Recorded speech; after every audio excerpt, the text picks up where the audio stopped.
ایسا ہے نور چھایا مدنی مذاکرے میں، ہر دل ہے جگمگایا مدنی مذاکرے میں۔ الحمدللہ رب العالمین والصلاة والسلام علی خاتم النبیین، اما بعد فاعوذ باللہ من الشیطان الرجیم، بسم اللہ الرحمن الرحیم۔ الصلاة والسلام علیک یا رسول اللہ وعلی آلک واصحابک یا حبیب اللہ۔ الصلاة والسلام علیک یا نبی اللہ وعلی آلک واصحابک یا نور اللہ۔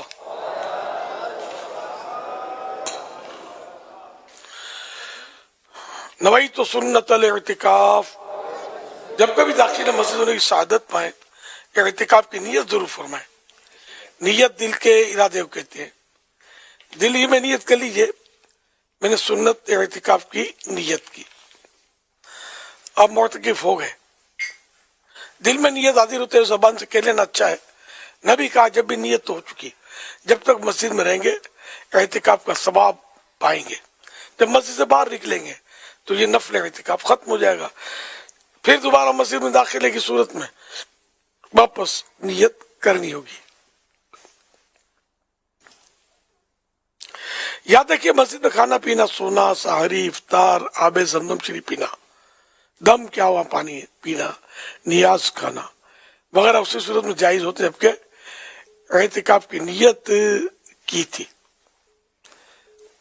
نیت نہیں کی تھی، افطار کا ٹائم آ گیا، افطار مسجد میں کر نہیں سکیں گے، ہاں اعتکاف کی نیت کر لیجئے اور اب افطار بھی کر لیجئے۔ تاہم مناسب طریقہ یہ ہے کہ اعتکاف کی نیت کرنے کے بعد، یعنی اول تو نیت کھانے پینے کے لیے نہ کرے بلکہ ثواب کے لیے کرے۔ اللہ کی رضا کے لیے کریں گے، ثواب کے لیے تو ثواب ملے گا، تو ثواب کے لیے نیت کریں اور کچھ ذکر و درود کر لیں، چاہے دوبارہ مرتبہ درود شریف پڑھ لیں، اب بے شک افطار وغیرہ کر لیں۔ ہاں اگر پہلے سے نیت کی ہوئی تھی، مسجد میں داخل ہوئے دیر ہو گئی ہے، کچھ نہ کچھ عبادت بھی آدمی کر ہی لیتا ہے، تو اب اس صورت میں ضروری نہیں ہے کہ دوبارہ ذکر و درود کریں اور پھر ہی آپ افطار کریں، اور ضروری تو ویسے بھی نہیں ہے، ایک بہتر طریقہ میں نے عرض کیا ہے۔ صلو علی الحبیب صلی اللہ علی محمد۔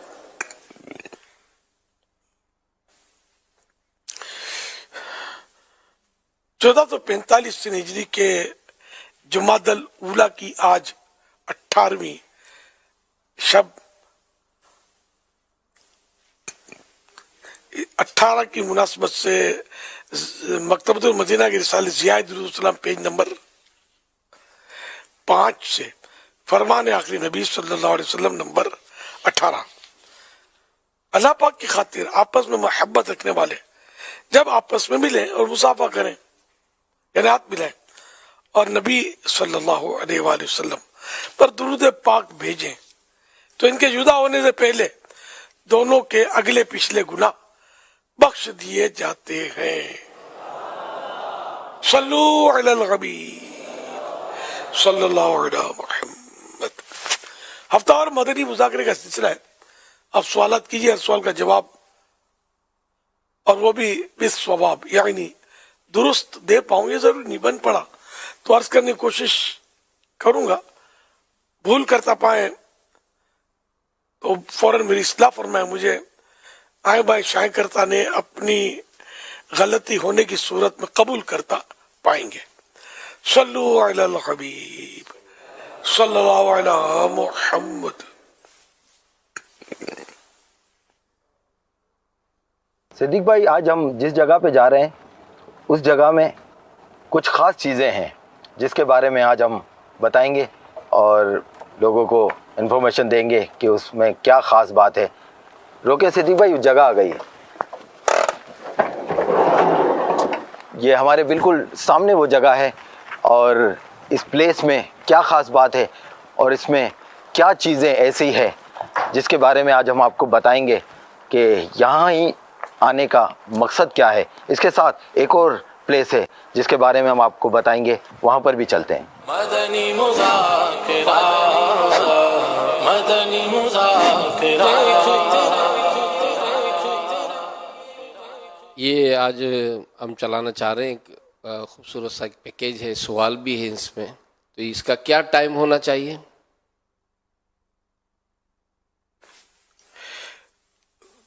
10:11.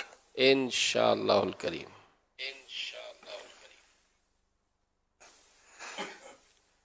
محمد عامر رضا عطاری، مرکز الاولیاء لاہور سے. سیدی امیر اہل سنت دامت برکاتہم العالیہ کی بارگاہ میں عرض ہے کہ ہسپتال یا کلینک میں لیڈی ڈاکٹر یا نرس ہوتی ہیں جو کہ مریض کا ہاتھ پکڑ کر بخار چیک کرتی یا ڈرپ لگاتی ہیں. ایسی صورت میں مریض گناہ گار ہوگا یا نہیں؟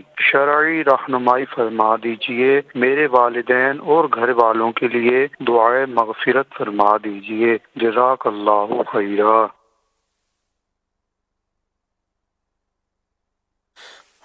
مرد کو مرد سے کام کروانا چاہیے, عورت کو عورت سے, بلا کسی شرعی مجبوری کے, جہاں شریعت اجازت دے. اس طرح مریضوں کو عورت کو ہاتھ نہیں پکڑا دینا چاہیے, اور عورت کو بھی چاہیے کہ وہ مرد کا ہاتھ نہ پکڑے. بلڈ ٹیسٹ کرتے ہیں جیسے, تو مرد مرد کا ٹیسٹ کرے, عورت عورت کا ٹیسٹ کرے. لیکن آج کل عورتیں زیادہ یہ کام کر رہی ہوتی ہیں, تو ان کو ایسا نہیں کرنا چاہیے, اس سے بچنا چاہیے.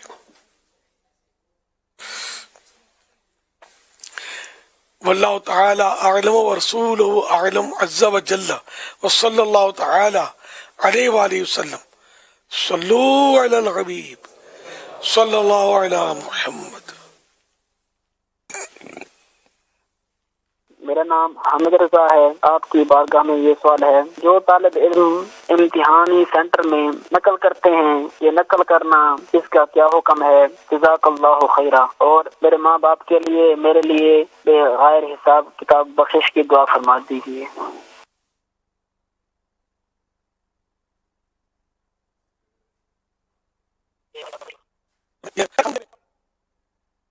اور دھوکے سے کرے گا, ممتحن آنکھ آڑے کان کرے گا کہ بھلے نقل کر رہا ہے بعض اوقات, تو یہ بھی اپنی جو ڈیوٹیز کو دی گئی ہے نگرانی کی, جس کے پیسے لے رہا ہے, تو اس کے پیسے اس طرح کی کس طرح اس کی روزی حلال ہوگی, جبکہ یہ اس طرح دھوکہ کرنے میں تعاون کرے گا.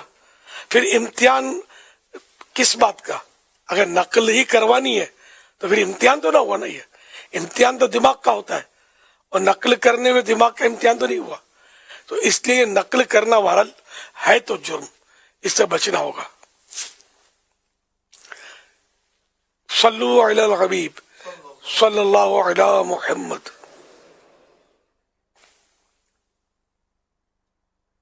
امیر اہل سنت کی بارگاہ میں سوال عرض ہے کہ کچھ ریسٹورینٹس یا ہوٹلز وغیرہ ایسے ہوتے ہیں جو مقدس الفاظ و نام پر مشتمل ہوتے ہیں, مثال کے طور پر الرحمن ریسٹورینٹس یا بسم اللہ ہوٹل وغیرہ. تو عام بول چال میں ان الفاظ کا ادب نہیں ہو پاتا. ہماری رہنمائی فرمائیں کہ ہم اس طرح ریسٹورینٹس, ہوٹل, دکان وغیرہ کے ایسے کیا نام رکھے جائیں کہ جس سے بے ادبی نہ ہو. میرے لیے, گھر والوں کے لیے, اساتذہ اکرام کے لیے بے حساب بخشش و مغفرت, سلامتی, ایمان اور حاضری مدینہ کی دعا بھی فرما دیں. جزاک اللہ خیرہ. آمین. وإياكم. دکانوں کے یا ریسٹورنٹ وغیرہ کے مقدس ناموں پر نام رکھنا یہ شرعاً تو درست ہے. اب یہ جو نام لے رہے ہیں, اب ان کی بھی تو ذمہ داری ہے نا کہ وہ درست طریقے پر نام لیں. تو جو بے ادبی کرے گا خود اس کا یعنی کہ الزام تو اسی پر ہے نا, کیوں بے ادبی کی. تاہم یہ کہ لوگوں کو بھی بے ادبی سے بچانے کے لیے اب دنیاوی کام ہے, پھر اس میں بعض اوقات ایسا ہوتا ہے کہ اس مقدس چیز کا نام لے کر لوگ بولیں گے, جیسے کہ نام لے کر مثال دینے کو بھی جی نہیں چاہتا کہ بھائی جیسے اچھا نام ریسٹورنٹ, کھانا معیاری نہیں ہوتا, گھٹیا ہوتا ہے, رف کوالٹی ہوتی ہے. اس طرح بھی لوگ باتیں تو کرتے ہوتے ہیں, اور وہ لفظ مقدس بھی ساتھ میں لے رہے ہوتے ہیں, تو یوں بھی یہ مناسب لگتا نہیں ہے. تو اس لیے وہ دنیاوی کام ہے تو وہ دنیاوی نام رکھنا زیادہ سمجھ میں آتا ہے، ورنہ وہ مقدس نام رکھنا ہے جائز، منع نہیں ہے شرعن۔ میرا بھی یہی ذہن ہے کہ مطلب نام ایسا ہو کہ لوگ بے ادبی سے بچیں، خود بھی بے ادبی سے بچیں۔ پھر ان کے کاغذات ہوتے ہیں، ان کے بعض اوقات شاپر پہ نام مقدس ہوتے ہیں، پھر لوگ شاپر پھینک دیتے ہیں، ڈبہ پھینک دیتے ہیں، تھیلی پھینک دیتے ہیں، کاغذ پھینک دیتے ہیں جس میں یہ مقدس نام لکھے ہوتے ہیں۔ تو یوں بھی اس سے بچنا ہی مناسب، ورنہ پھینکنے والا خود بے ادبی جو کر رہا ہے، ظاہر الزام تو اس پر ہے جس نے نام لکھ کر دیا مقدس، اس نے کہا تو نہیں تھا کہ آپ اس کو ڈسٹ بین میں ڈال دینا یا پھینک دینا۔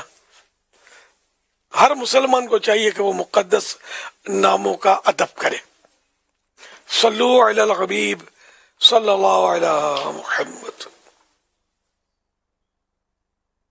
عابد حسین عطاری گگو منڈی سے عرض گزار ہوں۔ امیر اہل سنت کی بارگاہ میں سوال عرض ہے، کیا آپ موبائل کی اسکرین پر الموت لکھ سکتے ہیں کہ جب موبائل کی اسکرین آن کریں تو سامنے الموت لکھا ہوا آ جائے، اس طرح موت کی یاد آتی رہے؟ کیا اس طرح کر سکتے ہیں؟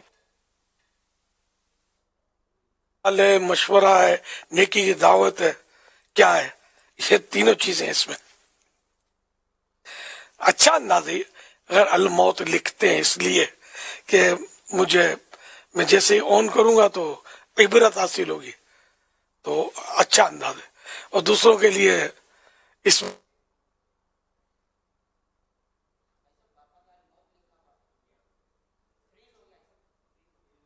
صلو علی الحبیب صلی اللہ تعالی علی محمد وعلی آلہ وصحبہ وبارک وسلم۔ آئیے مدنی چینل کے ناظرین آپ کو ایک ویڈیو کلپ دکھاتے ہیں۔ حضور آپ کی بارگاہ میں سوال یہ ہے کہ بچے کی اسلامی تربیت کب سے شروع کی جائے اور کیسے کی جائے؟ دیکھا یہ گیا ہے کہ بعض فنکشنوں کے موقع پر، شادی بیاہ یا دیگر تقریبات کے موقع پر چھوٹے چھوٹے بچے ہوتے ہیں، وہ ڈانس کر رہے ہوتے ہیں، اس پر جو ہے نا والدین ان کے اپریشیٹ کرتے ہیں، ایون کہ کچھ اور دیگر افراد بھی جب دیکھتے ہیں، بجائے ان کو منع کرنے کے وہ ان کو اور زیادہ اپریشیٹ کرتے ہیں۔ تو ایسا کرنا کیسا؟ دیکھیں بچے جو نا یہ تو ابھی تو نابالغ ہیں، ان کا یہ اس طرح کی حرکتیں کرنا یہ کاؤنٹ نہیں ہوگا، لکھا نہیں جائے گا شرعن۔ اگر یہ گناہ کرتے ہیں تو یہ گناہ کاؤنٹ نہیں ہوگا، مگر ہمیں چاہیے کہ بچپن ہی سے ان کو ایسا لباس پہنائیں تاکہ بڑے ہو کر ان کو تبدیلی میں آزمائش نہ ہو، ان کو سمجھ جائے۔ تو بچپن ہی سے جب سے یہ سمجھدار ہونا شروع ہو نا، تب سے ہی ان کی تربیت شروع کر دی جائے۔ اب ہوتا کیا ہے کہ ہمارے یہاں بعض اوقات جو نا عموماً جو دیکھا جاتا ہے، مذہبی لوگوں کی بچیوں کے میں نے دیکھے ہیں کپڑے وغیرہ کہ بالکل جو نا اتنے اتنے ہوتے ہیں، تو یوں بال یہاں لٹک رہے ہوتے ہیں اتنے اتنے، اور بالکل یہاں پہ بھی جو نا یہ بالکل چست پاجامے ہوتے ہیں، بالکل چمٹے ہوئے، اور پھر قمیض بھی اتنی چھوٹی چھوٹی۔ تو ابھی سے جب ان کو یہ لباس پہنیں گے تو پھر ان کی تو عادت بن جائے گی۔ پھر جب بڑی ہوں گی اور آپ کہیں گے کہ بیٹا یہ نہیں یہ پہننا ہے، یہ نہیں یہ پہننا ہے، اب اس کے لیے ہوگی آزمائش، پھر وہ کرے گی بحث، پھر باپ بولے گا بدتمیز یہ نہیں یہ پہننا ہے، تو اب اس کے دل میں جو نا یہ پھر جب اس کو موقع ملے گا تو یہ پھر نہیں مانتی بعض بچیاں۔ تو بچپن ہی سے ان کو سنت کے مطابق لباس پہنایا جائے۔ مردوں کے لیے جو ہے نا کہ آدھی پنڈی تک، آدھی پنڈی سے نیچے آدھی پنڈی، تو عورتوں کے لیے بھی یہی ہے کہ آدھی پنڈی سے نیچے قمیض ہو، لباس ہو۔ اگر اب بدقسمتی ہے کہ پہلے مردوں کی قمیض چھوٹی ہوئی، اب عورتوں کی قمیض بھی چھوٹی ہوتی ہوئی نظر آ رہی ہے۔ اللہ عافیت دے، آمین۔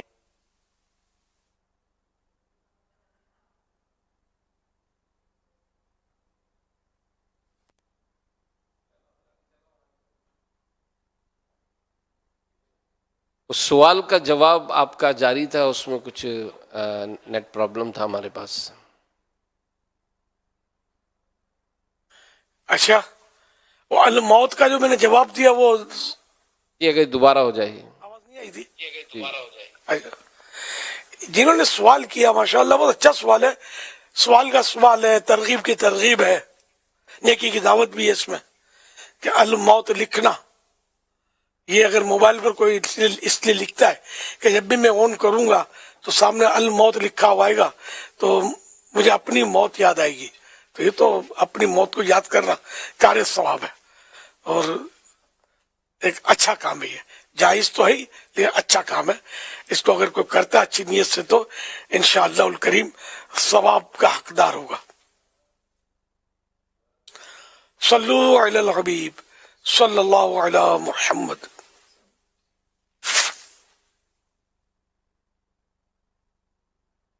میرا نام اسد اختیار امیر اہل سنت. میرا آپ سے سوال ہے کہ کبوتری کے انڈے کھانا جائز ہے؟ جزاک اللہ خیر.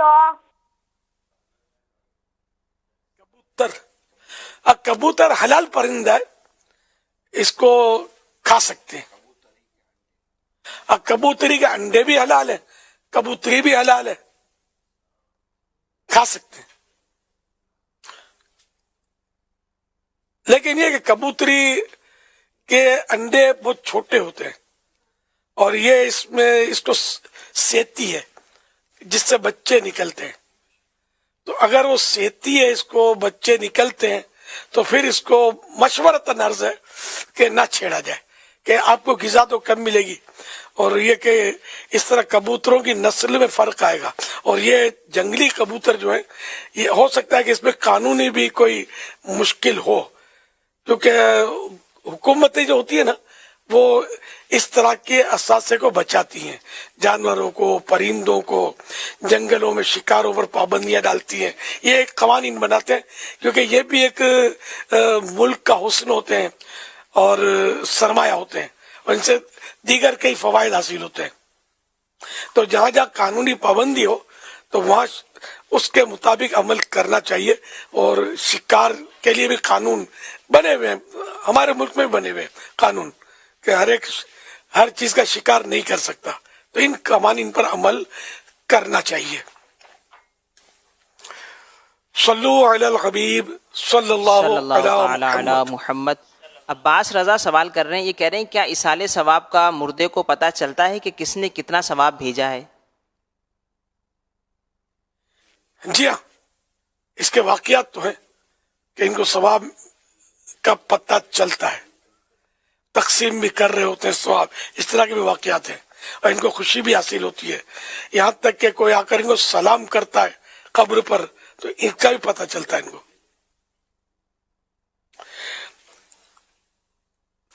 واللہ تعالی اعلم ورسولہ اعلم عز وجل وصلی اللہ تعالی علیہ وآلہ وسلم.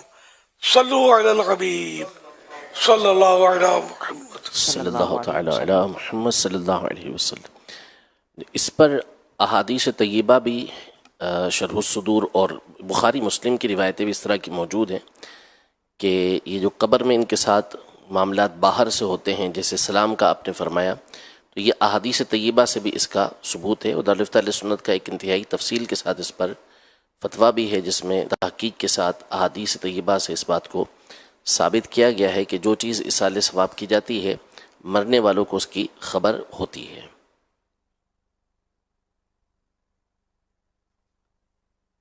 احمد رضا سوال کر رہے ہیں, یہ کہہ رہے ہیں کہ نکاح کیوں ضروری ہے؟ آج کل کے معاشرے میں لوگ کہتے ہیں صرف ریلیشن ہونا چاہیے, نکاح کی کوئی ضرورت نہیں.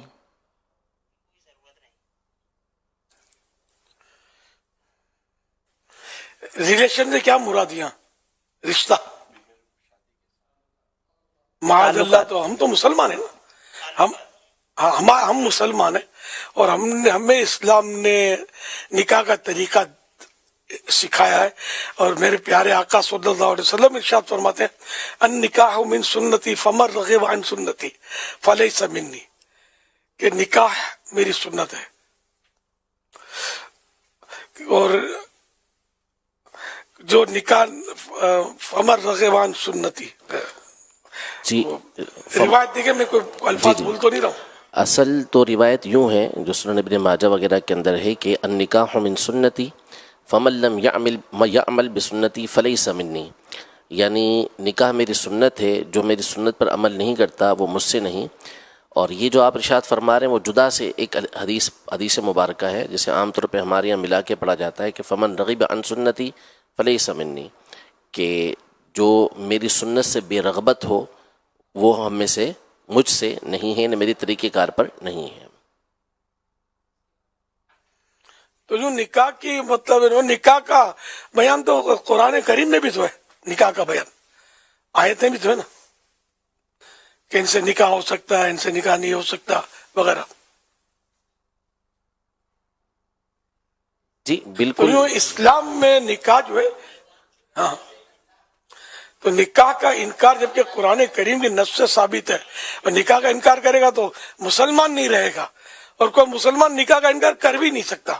یہ بالکل مطلب حیوانیت ہے کہ جانور ان کو نکاح ان کے نہیں نکاح ہوتے، تو جانوروں کی طرح جو جی رہے ہیں ان کو مبارکباد بھی کیا دوں میں، ان کے اپنے نصیب اور کیا. ہم تو مسلمان ہیں، ہم اسلام اور ہم قرآن پر اور پیارے آقا صلی اللہ علیہ وسلم کے فرمان پر عمل کرنے والے ہیں. واللہ تعالی اعلم ورسولہ اعلم عز وجل وصلی اللہ تعالی علیہ وآلہ وسلم. صلو علی الحبیب صلی اللہ علی محمد. سوشل میڈیا کی جانب سے ایک سوال آیا ہے کہ کیا قرآن پاک کی تلاوت کرتے ہوئے اگر ایک آیت زبانی یاد ہو گئی تو کیا اسے مرتے دم تک اب یاد رکھنا لازم ہے؟ قرآن کریم یاد کیا جس نے تو وہ اس کو بھلائے نہیں، یاد رکھے. اس میں روایتیں تو ہیں، ایک روایت اس طرح کی ہے نا کہ مجھ پر اعمال پیش کیے گئے جن میں ایک یہ بھی ہے کہ اس سے بڑا کوئی غالباً گناہ نہیں دیکھا کہ کسی کو قرآن کی کوئی آیت دی گئی اور اس نے اس کو بھلا دیا. غالباً یہ حصہ ہے حدیث پاک کا. جی ایسا ہی جو یاد کر لیا، جی تو جو یاد کر لیا قرآن کریم تو اس کو پھر یاد رکھے، از خود نہ بھلائے. واللہ تعالی اعلم ورسولہ اعلم عز وجل وصلی اللہ تعالی علیہ وآلہ وسلم. صلو علی الحبیب صلی اللہ علی محمد. امیر اہل سنت دامت برکاتہم العالیہ کی بارگاہ میں عرض ہے کہ کب، کہاں، کیا اور کیسے بولنا ہے. یہ فن ہمیں کیسے حاصل ہو کہ کب، کہاں، کیا اور کیسے بولنا ہے. اس حوالے سے آپ مدنی پھول ارشاد فرما دیں. جزاک اللہ خیرہ. یہ تو ظاہر ہے کہ اللہ کی عطا ہے، نصیب ہو جائے. اور تکلف سے آدمی کوشش بھی کرے. وہ کہا جاتا ہے کہ کوئی پروفیسر تھا، وہ اس طرح کی گفتگو سکھاتا تھا یا بیان سکھاتا تھا. تو کوئی شخص اس کے پاس گیا تو اس کی کوئی فکس چارج تھا. تو وہ جب اس نے بات چیت کی تو پروفیسر نے اس کو ڈبل چارج بتایا. تو آپ کا تو سنا چارج یہ ہے، پر واقعی میرا چارج وہی ہے، لیکن میں نے تمہاری گفتگو سنی نا تو مجھے ایسا لگا کہ پہلے تو تمہاری جو گفتگو کی عادت ہے نا وہ مجھے بھولانی پڑے گی. اس بھلانے کا ایک چارج، جب تم یہ بھول جاؤ گے نا، جب تمہیں بھلا دوں گا، اب میں نہیں سکھاؤں گا تم کو گفتگو، اس کا چارج وہ. تو یوں میں نے تم کو ڈبل چارج بتایا. تو پھر اتنی عادت گفتگو کی پڑ گئی ہے، غلط گفتگو کی. جیسے بعضوں کی گفتگو جو ہوتی ہے نا وہ جارحانہ، اچھا اس کا انداز ہی جارحانہ ہوتا ہے. اس کو لاکھ سمجھاؤ اور اس کا نکلے گا یہ انداز ایسا. تو یہ ہے پرابلم. تو اور کسی کا انداز خوش نصیب کا ہوتا ہے کہ وہ حکیمانہ انداز اور مبلغانہ انداز، یعنی سمجھانے والا انداز ہوتا ہے. ورنہ تقریباً گھروں کے ماحول اس طرح کے رفنیس جس کو بولتے ہیں، رف ٹاکنگ ہوتی ہے دوستوں میں، خاص کر رف ٹاکنگ. استاد شاگرد کے ساتھ رف ٹاکنگ کر رہا ہوتا ہے، یعنی یہ سب کو سمجھنی پڑتی کہ رف ٹاکنگ ہو رہی ہوتی ہے، جارحانہ انداز ہوتا ہے، سب کو سمجھانا آتا نہیں ہے. اب یہ کہ ٹریننگ وغیرہ ہوتی ہے یہ ٹیچروں کی اور اس طرح، لیکن پرانی عادتیں آدمی بعض اوقات بھولتا نہیں ہے. تو اس کی وہ باتیں نکل ہی جاتی ہے اس کے منہ سے اور نقصان ہو بھی جاتا ہے. اس کو احساس بھی نہیں ہوتا کہ میرے 2 لفظ نے اگلے کا دل توڑ دیا، میرے 1 لفظ نے اگلے کو مایوسی کے غار میں دھکیل دیا. تو اس کو سمجھ نہیں آتی، یہ اپنے حال مست ہوتا ہے. تو واقعی یعنی کہ اگر یہ گر آ جائے کہاں کب کیا کس طرح بولنا چاہیے تو بہت بڑی بات ہے. لیکن یہ ہے بہت صبر آزما مرحلہ. قفل مدینہ اگر کوئی لگائے نا تو اگر اس طرح کی باتوں کی عادت نہ بھی ہو اور عادت گفتگو کی بھی ہو تو بہت ساری خرابیوں سے بچ تو جائے گا. لیکن یہ بھی تو ذہن نہیں ہے نا, بولنا بھی ہے اور بولتے چلے جانا ہے. ضرورت ہے نہیں ہے اس کی کوئی مطلب ہے کہ شدھ بدھ ہوتی ہی نہیں ہے, بولنے کی خاطر بولنا ہوتا ہے تو بولتے چلے جاتے ہیں. الحمدللہ پیر شریف پہلی پیر شریف آ رہی ہے تو پہلی پیر شریف کو ہمارے یہاں یوم قفل مدینہ مناتے ہیں, اور ظاہر اس کا ایک مقصد یہ بھی سامنے آ جاتا ہے کہ کسی طرح ہم کو یوں پتا چلے کہ بولنا بھی عمل ہے, اور فضول بولنا اگرچہ گناہ نہ صحیح لیکن فضول بولنے میں قیامت کے دن حساب ہے اس کا. یہ آسان نہیں ہے قیامت کے دن حساب دینا. اور برا بولنا یہ تو مطلب ہے ہی برا, تو جب بھی بولیں گے تو برا ہے. گناہوں بری گفتگو تو ہوتی ہی قابل ترک ہے, اور فضول بات بھی قابل ترک ہی ہے کہ فضول بات بولنے کے بجائے آدمی کو درود شریف پڑھ لے, ذکر و اذکار کر لے, یا چپ رہ کر قبر و آخرت پر غور و فکر کر لے, مدینے کو یاد کر لے, مکے کو یاد کر لے, کعبے کو یاد کر لے, اللہ پاک کو دل میں یاد کرے, اس کے پیارے حبیب صلی اللہ علیہ وسلم کو دل میں یاد کرے, تو خاموش رہ کر بھی بہت ساری صورتیں ہیں نیکیاں کرنے کی. لیکن ہماری خاموشی ہوتی بھی ہے تو غفلت کی خاموشی ہوتی ہے جس کا کوئی مطلب فائدہ نہیں ہوتا, لیکن یہ فائدہ ضرور ہو جاتا ہے کہ چلو وہ فضول بولنے سے بچ گیا, ورنہ فضول بولتے بولتے گناہوں میں پڑ جاتا ہے بندہ اور اس کو احساس یا ہوش ہوتا نہیں ہے. تو اب چونکہ میں نے کہا پہلی پیر آ رہی ہے تو پہلی پیر کو یوم قفل مدینہ ہمارے یہاں منایا جاتا ہے, جس میں فضول باتوں سے بچنے کی مزید کوشش کی جاتی ہے, اور جہاں جہاں ہو سکے اپنے انڈرسٹینڈنگ ہو تو لکھ کر گفتگو کر لی یا اشاروں میں کر لی اس سے گفتگو. ہر ایک سے تو نہیں ہو سکتا یہ, اور جو بازار میں بیٹھے ہیں دکانداری کر رہے ہوتے ہیں یا اس طرح کام کر ان کا ظاہر کیا وہ گاہکوں کے ساتھ تو نہیں کر سکتے ایسا, اور ماں باپ اگر نہیں سمجھتے اشارے تو ان کے ساتھ بھی ایسا نہیں کر سکتے, تو کیونکہ ان کو تشویش ہوگی, پریشان بھی نہیں کرنا ہے نا کسی کو.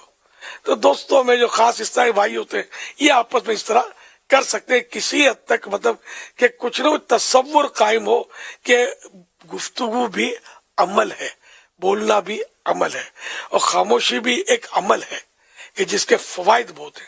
پھر ان فوائد کو مزید اجاگر کرنے کے لیے خاموش شہزادہ ایک رسالہ مکتبۃ المدینہ کا یہ پڑھنے کی ترغیب ہوتی ہے کہ جو یوم قفل مدینہ منائے تو وہ یہ رسالہ بھی پڑھے یا سن لے. تو اس طرح کی ترغیبات ہمارے ہاں ہر مہینے کی پہلی پیر شریف کے لیے سمجھو ہیں. تو جو پہلی پیر شریف آ رہی ہے دسمبر کا آغاز ہو گیا ہے, تو کل اتوار ہے, اتوار کو غروب آفتاب سے لے کر پیر شریف کو غروب آفتاب تک یوم قفل مدینہ, اور اللہ توفیق دے تو 3 دن کا قفل مدینہ منایا جا سکتا ہے, ایام قفل مدینہ. تو وہ کل مغرب سے شروع ہو کر بدھ کو مغرب تک رہے گا, اور 1 دن کا یوم قفل مدینہ اتوار کو مغرب سے شروع ہو کر پیر کے مغرب تک, اور ایام قفل مدینہ اتوار کو مغرب سے لے کر بدھ کی مغرب تک, ہر مہینے کی پہلی پیر یہاں مراد ہے. تو یہ رسالہ پڑھیں خاموش شہزادہ, انشاءاللہ آپ کے 14 طبق روشن ہو جائیں گے, احساس ہو جائے گا کہ چپ رہنا کتنا اہمیت رکھتا ہے اور خاموشی کتنی مطلب ہے کہ ایک پیاری چیز ہے, بہت سارے فسادات سے بچا دیتی ہے.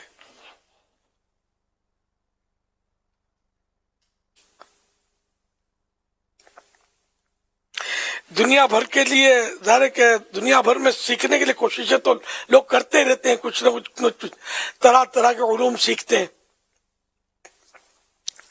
تو ظاہر بات چیت بھی سیکھنی چاہیے. اور اب تو ماشاءاللہ مکتبۃ المدینہ نے گفتگو کے آداب نامی ایک کتاب بھی ہمیں دی ہے, جس میں خاموش شہزادہ کے رسالے کے علاوہ بھی بہت سارا مواد ہے، تو اس کو پڑھیں، اس کا درس دیں، اس پر غور کریں. اور اگر کسی ایسے عاشق رسول کی صحبت ملتی ہے جو باعمل عاشق رسول تو اور خاموش طبیعت، تو اس کی صحبت بھی آپ کو خاموشی کی طرف راغب کرے گی اور کم بولنے کی طرف آپ مائل ہوں گے. تو یہ گفتگو کے آداب اسکرین پر نظر آ رہی ہے. اس میں دو باب ہیں، گفتگو کے آداب اور فضول باتوں سے بچنے کی فضیلت.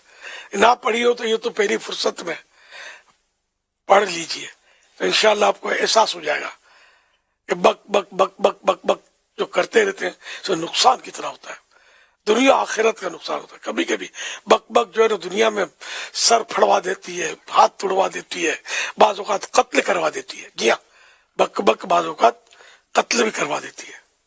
ایسی توہین آمیز گفتگو سامنے والے کے ساتھ کر دیتا ہے بندہ کہ اس کی گم جاتی ہے اور وہ بعض اوقات فائر کر دیتا ہے، یا موقع تلاش کر کے یعنی دل میں لے لیتا ہے، موقع تلاش کر کے وہ بعض اوقات مرڈر کر دیتا ہے. اس نے میری توہین کی تھی. گھر کے گھر اجڑ جاتے ہیں. یہ طلاق پیار محبت میں تھوڑی دی جاتی ہے. غصہ آتا ہے، خالی غصہ نہیں آتا نا، زبان چلتی ہے سب میں، تڑ تڑ تڑ تڑ تڑ تڑ 1 2 3. اب 1 2 3 کر دیا، بول پڑا، اب بعد میں اوئے تب تیر تو کمان سے نکل گیا، بلیٹ پسٹن سے نکل گئی، اب وہ پلٹ کے آئے گی نہیں.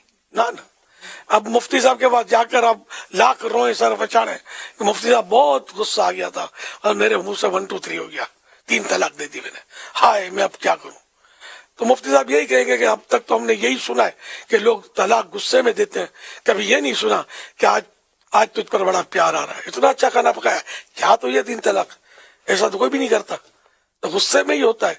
اب کورٹ میں کچہری میں آپ جج کے سامنے کو بہت غصہ آ گیا تھا اس لیے میں نے فائر کر دیا، تو وہ یہی کہے گا، ظاہر ہے کہ میں سمجھانے گھر سے ہوں، وہ جلات کو بھی کہے گا، پھانسی گھر کو بھی، کہ آپ بہت غصے میں اس کو پھانسی دینا، اس نے غصے میں مرڈر کیا نا، تو جلات بھی غصے میں آ کر پھندا کھینچ لے گا.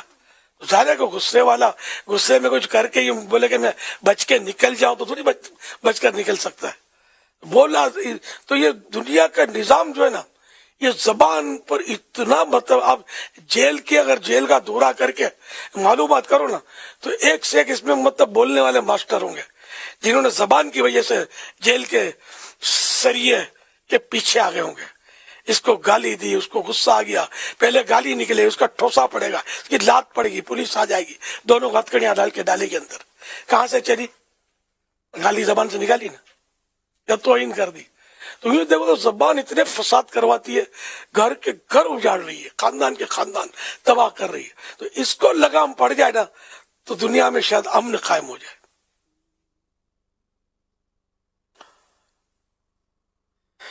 صلو علی الحبیب صلی اللہ علیہ یا رب ضرورت کے سوا کچھ کبھی بولو، یا رب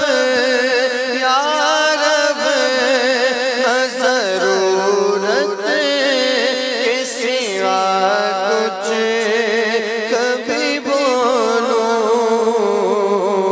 اللہ زبان کا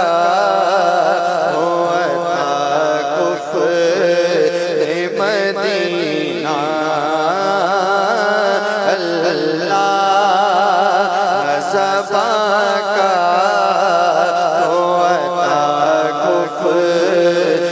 مدینہ. بک بک کی یہ عادت نصر حشر فساد، بک بک کی عادت نصر حشر فساد. اللہ صفا کا ہوتا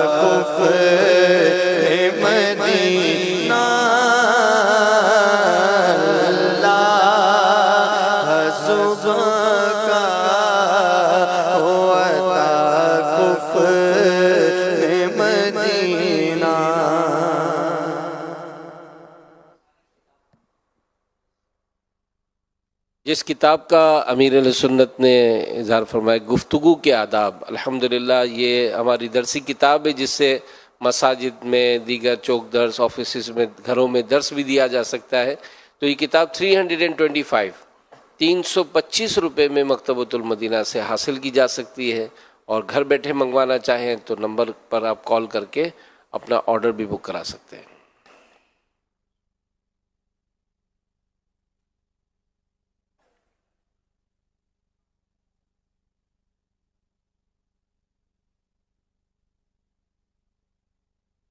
میں سفر میں ہوتا ہوں، 200 کلومیٹر میرا سفر بنتا ہے گھر سے. میں ہفتے کے 5 دن ڈیوٹی پہ ہوتا ہوں، 2 دن اپنے گھر ہوتا ہوں، کبھی کبھی 10 دن بھی ہو جاتے ہیں، 12 دن. تو مجھے یہ معلوم کرنا تھا میں قصر کہاں پڑھوں گا، اپنی ڈیوٹی کے ادھر یا اپنے گھر میں جا کے؟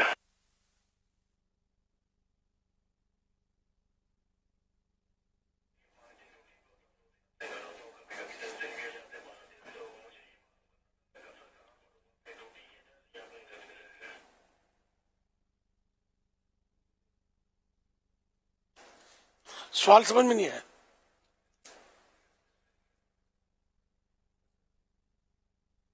سوال ان کا یہ ہے، یہ مفتی صاحب فرما رہے ہیں. سوال یہ کہہ رہے ہیں کہ 200 کلومیٹر دور یہ کہیں نوکری کرتے ہیں اپنے آبائی وطن سے، اب وہاں یہ 15 دن سے کم رہتے ہیں عام طور پر، تو اب یہ قصر جو پڑھیں گے کہاں پر پڑھیں گے؟ اپنے گھر پر پڑھیں گے یا جہاں ڈیوٹی کرتے ہیں وہاں پہ پڑھیں گے؟ کلومیٹر کی نیت سے یہ نکلتے ہیں اور 15 دن سے کم رہنے کی نیت ہوتی ہے.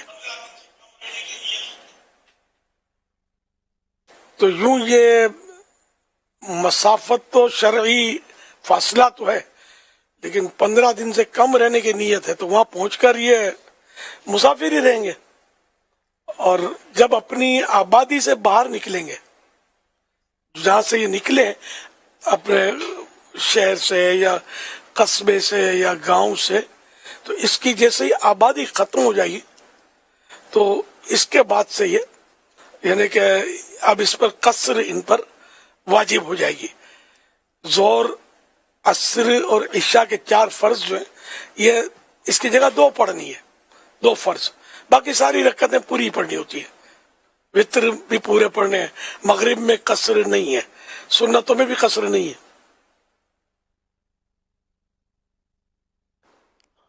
یعنی اگر وہاں رہنے کی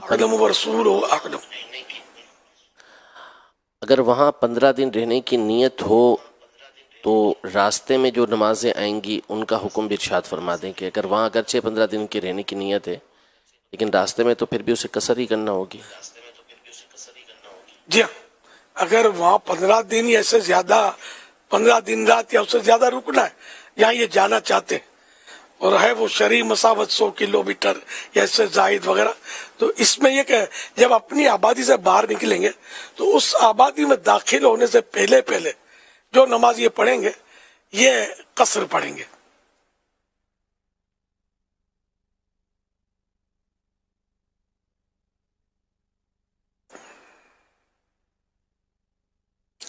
صلو علی الحبیب صلی اللہ علی محمد. میرا نام محمد زکریہ ہے، میں پنجاب کے شہر لیہ سے بات کر رہا ہوں. میرا سوال امیر اہل سنت سے یہ ہے، الحمدللہ رب العالمین، مدنی چینل کے ذریعے بار بار آپ کا مرید ہوتا ہوں، لیکن اس میں جو توبہ کروائی جاتی ہے سچے دل کے ساتھ تو توبہ کر لیتا ہوں، پھر بار بار توبہ ٹوٹ جاتی ہے مجھ سے. میرے لیے کیا مدنی پھول ہے؟ توبہ کے ٹوٹنے سے کیا مجھے کرنا ہوگا؟ اور اس کے علاوہ وہ سلسلہ اطاریہ میں کیا میں ابھی بھی مرید ہوں یا بار بار توبہ ٹوٹنے پر مرید رہتا ہے یا نہیں؟ اللہ پاک سچی توبہ ہم سب کو نصیب فرمائے اور توبہ کرتے رہنا چاہیے. خدا نہ خواستہ اگر کسی کی توبہ ٹوٹ گئی تو پھر توبہ کر لے، یعنی مدنی چینل کے اسکرین میں توبہ کا انتظار نہ کرے. گناہ اگر کسی سے ہو جائے تو اسی وقت توبہ کر دے، کہ بلا وجہ تاخیر کرنا، یعنی گناہ ہونے کے بعد توبہ میں لیٹ کرنا، دیر کرنا، یہ بھی گناہ ہے. تو توبہ فوراً ہو جائے. اور اس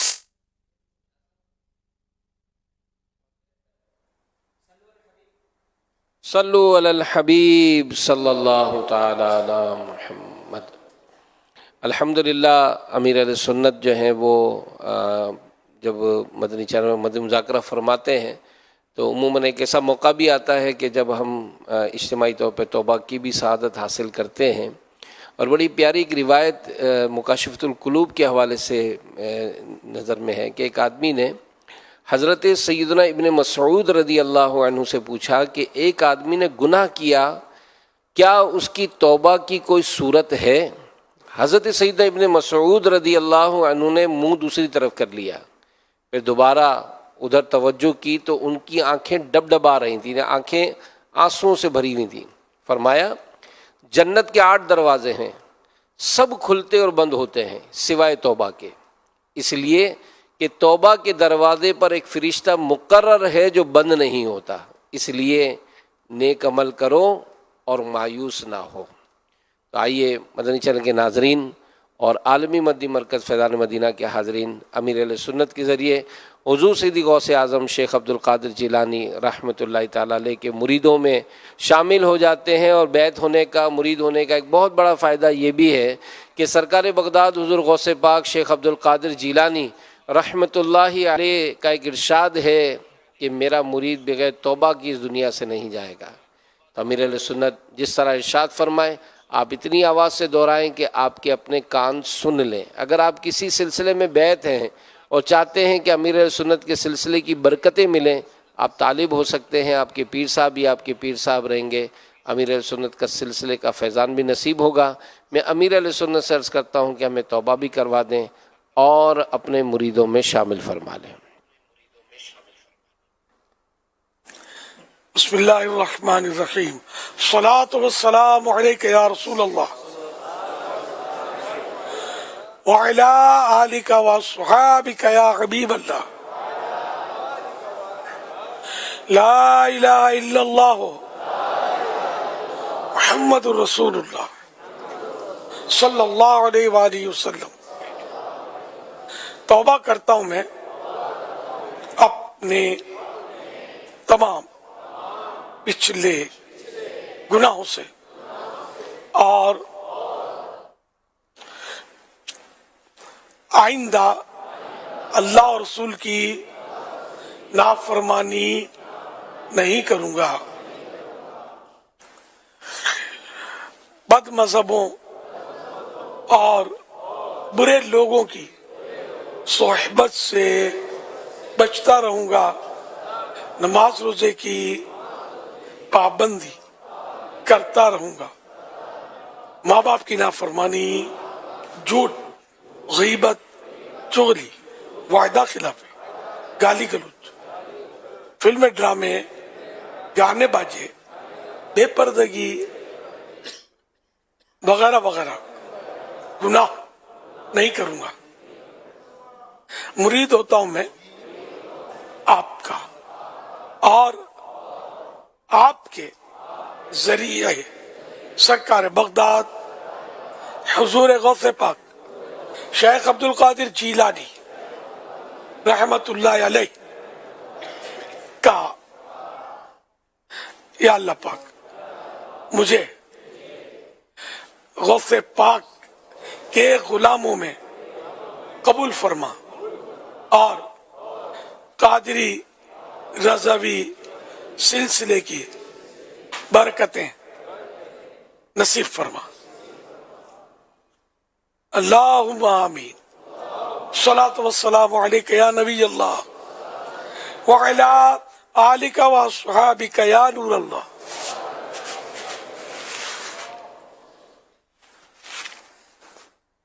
کیسا ہے نور چھایا مدنی مذاکرے میں، کیسا ہے نور چھایا مدنی مذاکرے میں، ہر دل ہے جگمگایا مدنی مذاکرے میں. اس در سے مل رہے ہیں دنیا و دین دونوں، اس در سے مل رہے ہیں دنیا و دین دونوں. یہ آزمایا مدنی مذاکرے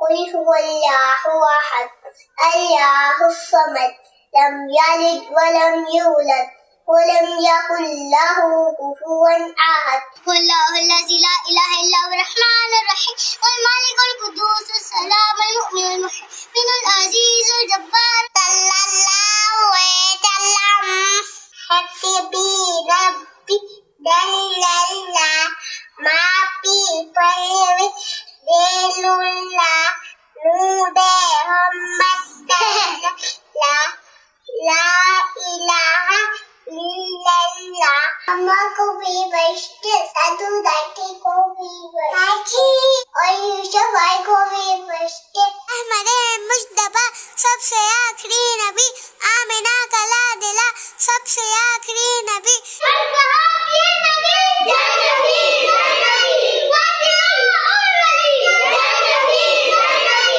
مصطفیٰ جان رحمت پہ لاکھوں سلام شمع بز میں ہدایت پہ لاکھوں سلام.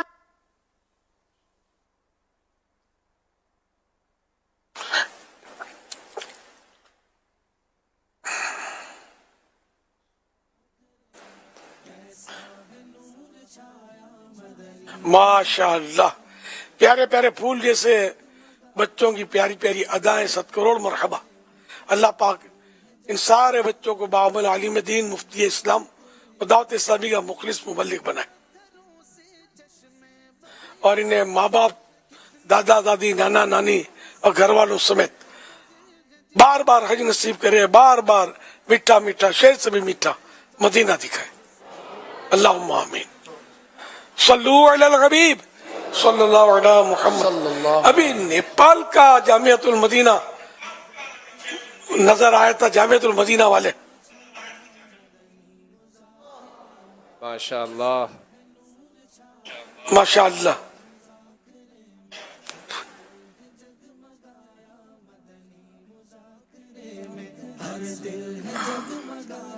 ماشاء اللہ. تو کیا دنیا میں ایک ہی جامعۃ المدینہ ہے دعوت اسلامی کا جو اس طرح رفتے یہ جماؤ کے بیٹھتے ہیں، یا اور بھی ہیں؟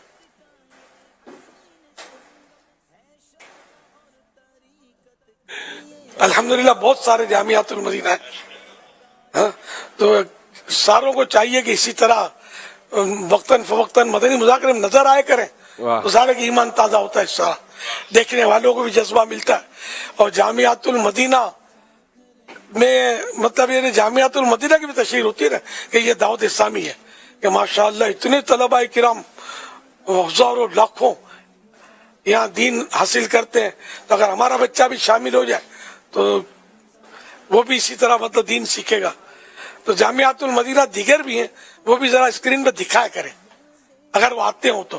نہ آتے ہوں تو میرا پیغام پہنچا دیں کہ یہ بھی نظر آئے کریں، کیونکہ ویسے بھی 12 دینی کاموں میں سے ایک دینی کام مدنی مذاکرہ بھی ہے.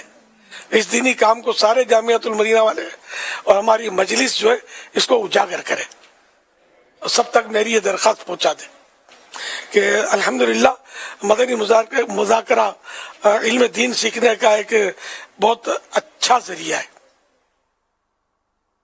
علم دین بھی سیکھنے ملتا ہے، پھر یہ اخلاقیات بھی سیکھنے کو ملتے ہیں. جامعۃ المدینہ جہلم نے بھی اپنا جلوہ دکھا دیا ہاتھوں ہاتھ. ماشاء اللہ.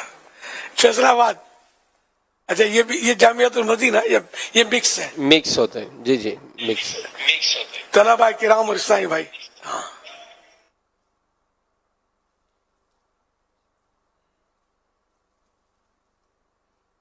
ویسے حضور آپ نے بڑی اچھی توجہ دلائی ہے. ویسے تو تقریباً جہاں جہاں بھی ہمارے اسلام میں جمع ہوتے ہیں اللہ کی رحمت سے ہماری جامعۃ المدینہ مجلس کا بڑا زبردست تعاون ہوتا ہے اور طلباء کرام خاص طور پہ شامل ہوتے ہیں. لیکن آپ نے جو ابھی ایک بات جو میں سمجھاؤں وہ یہ کہ ایک اچھے جو ڈسپلن کے انداز سے جو ان کا بیٹھنا ہوتا ہے نا، یہ عام طور پر عوام کا نہیں ہوتا ہے. اور ظاہر علم کی مجلس ہے، علم کی محفل ہے، اور یہ باادب انداز اگر ایک بیٹھنے کا جو خوبصورت انداز دکھایا جاتا ہے نیپال کا خاص کر، جیسے آپ نے توجہ فرمائی ہے، تو انشاءاللہ ہم کوشش کریں گے کہ جامعۃ المدینہ مجلس کے ذریعے اس کا بھی کوئی ایسا اہتمام بنائے کہ پورے پاکستان میں یا دنیا بھر میں جہاں جہاں بھی جامعۃ المدینہ کے طلباء جو بیٹھے ہوں تو ان کا انداز ہم الگ سے کر کے دکھائیں. تو ماشاءاللہ نیپال والوں کی تو آج موج ہو گئی کہ ان کا تذکرہ آپ نے براہ راست فرمایا. پتہ نہیں وہ کیا کیا مدنی فیسیں خوشی میں بھیجیں گے، چوک درس کی اور درس کی اور کتابیں جیسے آج گفتگو کے آداب پڑھنے کی. تو یہ اچھی اچھی کوئی نیتیں بھیجیں. آج تو براہ راست نیپال کا تذکرہ ہوا ہے.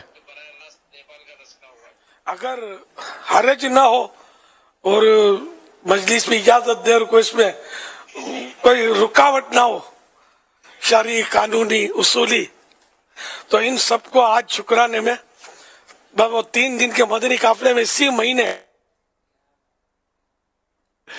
ماشاءاللہ ماشاءاللہ. کوئی نیٹ پرابلم ہوا ہے؟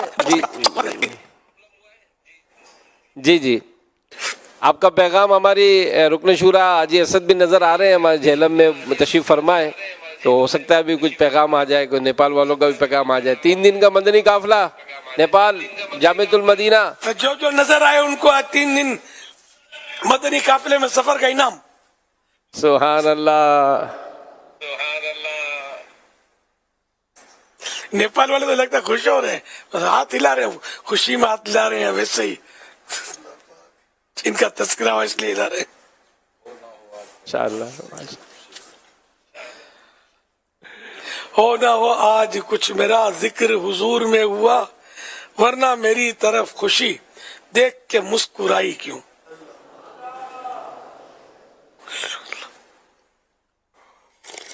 انشاءاللہ ہمارے رکن شورا حاجی اسد بھی تیار ہیں اور ان کے پیچھے بھی ساتھ بھی جامعۃ المدینہ جہلم کا بھی تذکرہ ہوا ہے. تب ہو سکتا ہے جہلم والے بھی 3 دن کے لیے ہی نیت کر رہے ہو ہاتھ اٹھا کر کہ جائیں گے یہ بھی مدنی قافلے میں. ہاں جن کا بھی تذکرہ ہوا نا ابھی 2 نظر آئے ہیں. فیصلہ آباد تو آپ بتا رہے ہیں کہ مکس ہے، ان میں بھی مکس تو ہے. یہ جو آگے فرنٹ لائن جو ہے یہ طلبہ تو نہیں ہے. نہیں جو طلبہ ہیں وہ جو طلبہ یا سب کوئی دعوت جن کا تذکرہ آپ نے فرمایا. کراچی والوں پہ بھی نظر کر دے حضور، یہاں پہ بھی جامعۃ المدینہ کے طلبہ بھی ہیں اور مکس بھی ہیں. یہ بھی اگر ہاتھ اٹھا کر نیت کریں کہ، اور بلکہ دسمبر میں تو امیر علیہ السلام عرض ہے کہ ہمیں 2 چھٹیاں مل رہی ہیں، کیونکہ 25 دسمبر بھی چھٹی ہوتی ہے اور ایک اور اتوار کی بھی چھٹی، یعنی 24 اتوار ہے اور 25 دسمبر پیر ہے. تو ہفتہ اتوار پیر یہ 3 دن میں 2 چھٹیاں مل رہی ہیں. یہ 3 دن میں 2 چھٹیاں مل رہی ہیں. تو یہ تو سمجھ کہ آج آپ سب کا ہی تذکرہ فرما دیں تو انشاءاللہ پورا دسمبر میں دھوم دھام ہو جائے گی. جتنے بھی مجھے سن رہے ہیں، بلکہ جو بات بھی سن رہے ہیں، وہ بھی جو نہیں سن رہے ان کو بھی یہ بات سنا دی جائے کہ 24، 25، 26 دسمبر صرف ایک کام، مدنی قافلہ. مدنی قافلہ 23، 24، 25 یا 24، 25، 26 دونوں. 23، 24، 25 دسمبر یا 24، 25، 26 دسمبر 3 دن مدنی قافلہ. صرف ایک کام کرنا ہے، 3 دن مدنی قافلے میں سب کے سب سفر کر جائیں انشاءاللہ الکریم. دھوم پڑ جائے گی سنتوں کی انشاءاللہ. نیکیوں کا دور دورہ ہو جائے گا، مسجدیں نمازیوں سے بھر جائیں گی انشاءاللہ. اور ذمہ داران بھی جو ہیں وہ بھی توجہ کریں. اور میں نے جو درخواست کی اس پر مطلب ہے کہ توجہ کریں اور مدنی مذاکرے میں جا کر جامعۃ المدینہ میں بھی ہمارے ذمہ داران شرکت کریں، اسلامی بھائی بھی شرکت کریں اور سب مل کر مطلب سنتوں کی دھومیں مچائیں. تو ایک دوسرے میں شامل ہو کر نیکی کی دعوت زیادہ مؤثر ہو سکتی ہے. لوٹنے رحمتیں قافلے میں چلو، لوٹنے رحمتیں قافلے میں چلو، سیکھنے سنتیں قافلے میں چلو، قافلے میں چلو، قافلے میں چلو، قافلے میں چلو، قافلے میں چلو. چاہو گئے برکتیں قافلے میں چلو، چاہو گئے برکتیں قافلے